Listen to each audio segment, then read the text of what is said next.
Hi guys! Good morning! Ngayon, magluluto tayo ng creme brulee donuts.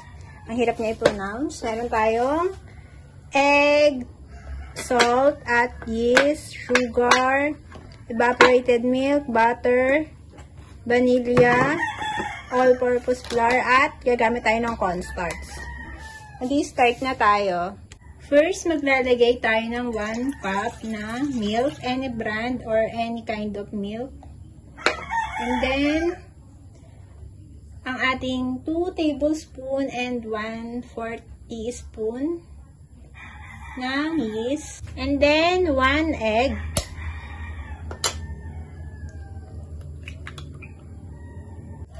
And then, maglalagay tayo ng 1/4 cup ng sugar. And then, i-mix muna natin.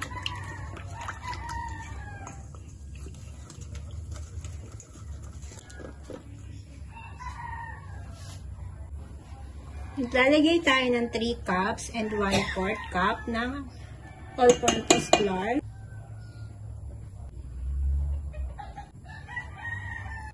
And then, maglalagay tayo ng asin or salt. And then, after natin mailagay ang ating 3 cups and 1/4 na flour at asin, imimix muna po natin.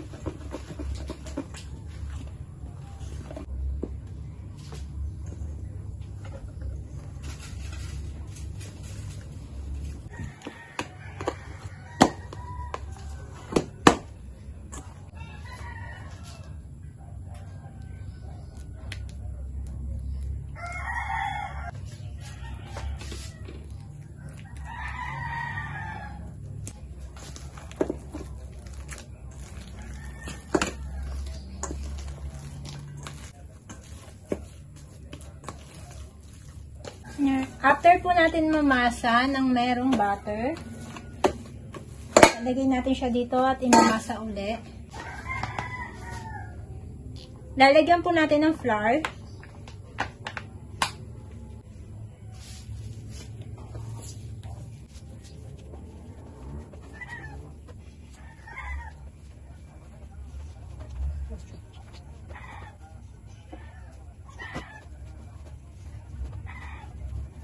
Ito yung exercise natin. Nakakapagod.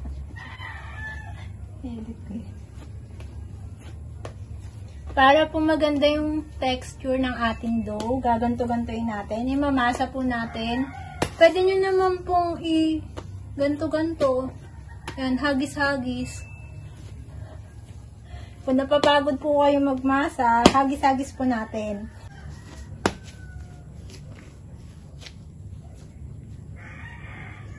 Ito po, pwede na siya. Maganda na yung kanyang texture. Nilipat na natin to sa molde. Bilugin muna natin ng maayos.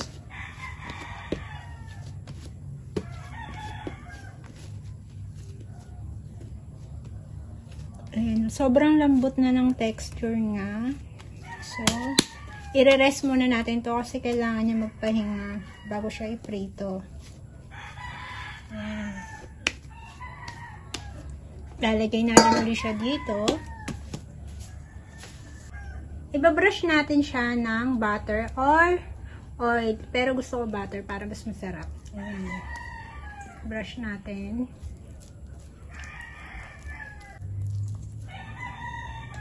And then, lalagyan natin siya ng plastic. Cover natin ng plastic.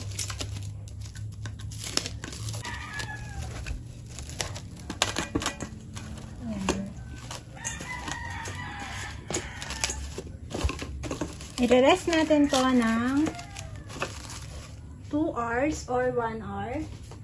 Ito po, i-rest muna natin to ng 1 hour or 2 hours. Depende sa gusto nyo. Magluluto muna tayo ng ating custard. Sa ating paggawa ng custard, maglalagay tayo ng 2 cups na milk. Pwede kayong gumamit ng fresh milk, evaporated milk, any kind of milk. Ang ating second cup. And then, maglalagay tayo ng 1/2 cup ng sugar. And then, imimix po natin. bago po natin buksan yung apoy. And then, 4 na egg yolk. Ganito na po siya kasi nag-struggle talaga ako pag tanggal-tanggal. Nagwawasak-wasak sila. Tapos, maglalagay tayo 1/2 cup ng milk. Yan. Mimix muna po natin para yung mga egg yolk ay madurog. Ayan. Na-dissolve na po natin yung mga egg yolk. Ngayon naman, lalagyan natin ng 3 teaspoon ng cornstarch. And then, maglalagay tayo ng 2 tablespoon ng vanilla. Ayan. Any brand.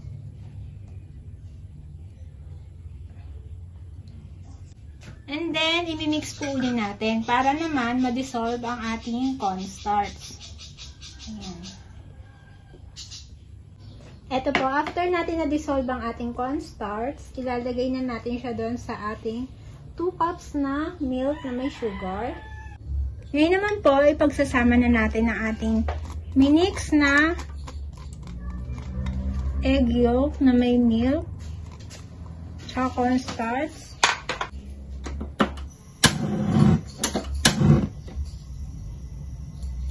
Mahina lang po. Mimix lang po natin to continuous para hindi siya masunog. Ayan, habang niluluto po natin ang ating custard, lalagyan naman po natin siya ng butter.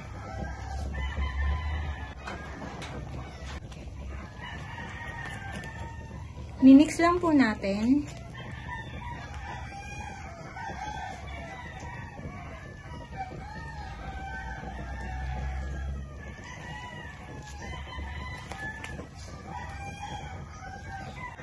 Para hindi po siya magbuo-buo sa ilalim niya. Kailangan natin siyang i-mix.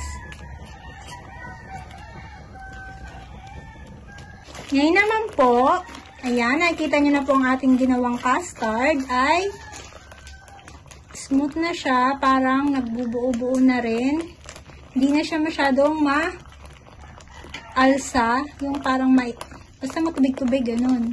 Ayan, malambot-lambot na po to. Yung parang didikit-dikit na. Papatayin na po natin ang apoy and then papalamigin natin to. I-chill muna natin to. Tapos gagawa na tayo ng ating donut. Ngayon naman po, isasalin muna natin siya dito. Tapos i-chill. Kaya malaking bowl po ang ginamit ko na lagayan kasi imimix ko pa siya mamaya para hindi siya magsabog-sabog. I-chill muna po natin to. Mix natin muna konti. Ngayon naman po, lalagyan natin siya ng plastic wrap. Ayan. Kasi, i-chill natin to. I-chill muna natin. Ngayon naman, gagawa na tayo ng donut dough. Ayan, nagdoble na siya. Lambot niya na, oh. Lambot-lambot na niya. Ayan. Ang ganda na rin ang texture niya. Makinis-kinis. Ayun. Magbubudbud tayo ng flour para hindi siya dumikit. Ilalagay po natin ang ating dough dito. Tapos, imamassage po natin siya. Kasi napagod. Yan. Tapos, ipaplat lang natin. Yan. Paplat po natin ganito.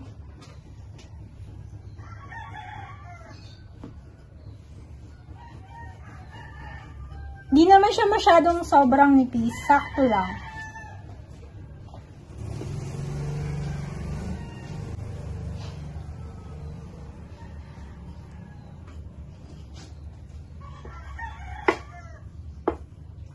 Yan. Pag na-flat po natin, wag naman po sobrang kapal at sobrang nipis. Yan.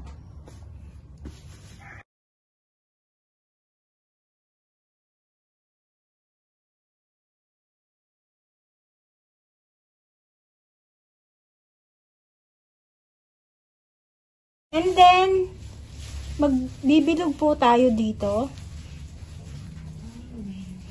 Yan.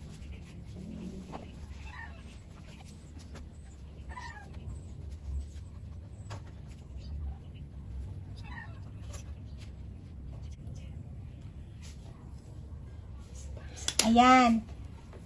Ito po yung ating mga nabilog. Itong mga natira naman, i-mold uli natin para gawing donut. Ito, ilalagay muna natin dito. Ipapares kasi kailangan nila ng pahinga bago sila iprito. Ito po yung natira. Minamasa ko uli para mabilog uli natin siya. Ito po, nakagawa tayo ng 19 na donuts. Pinahinga ko muna sila. Tapos, ipiprito na po natin to. Ngayon naman po, painitin natin ang ating kawali bago tayo maglagay ng mantika.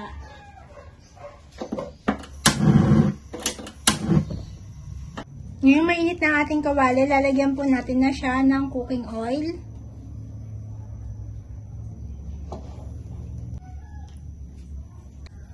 Pag mainit na po, saka po natin ilalagay ang ating mga donut. Ngayon naman po, dahil mainit na ang ating kawali na may mantika, maglalagay na po tayo ng ating dough. Ayan na siya.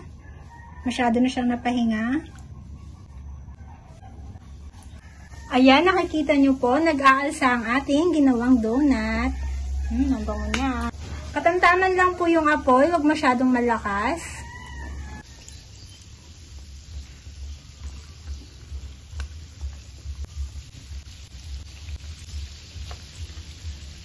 Ayan, luto na po ang ating mga donut. Lalagay muna natin dito, papatagisin. Ngayon po, luto na ang ating donut. Lalagyan na natin siya ng palaman.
Okay guys, titikman na natin.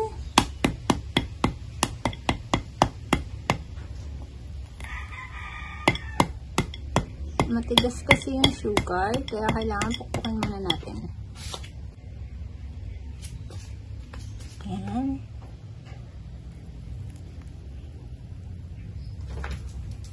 Oops, lumalabas.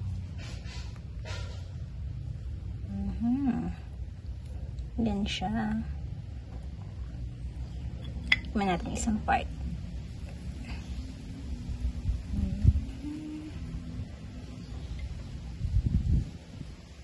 Tikman natin to.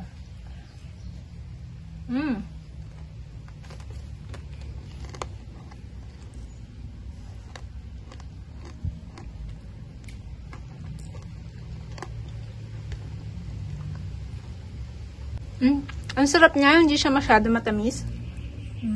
Yung custard niya, sakto lang yung tamis. Hindi sobra. At ang lambot din ng ating donut na ginawa. Ang sarap niya. Pwede siyang pang negosyo or pwede siyang pang merienda. Don't forget to like, share, and subscribe. Thank you. Bye.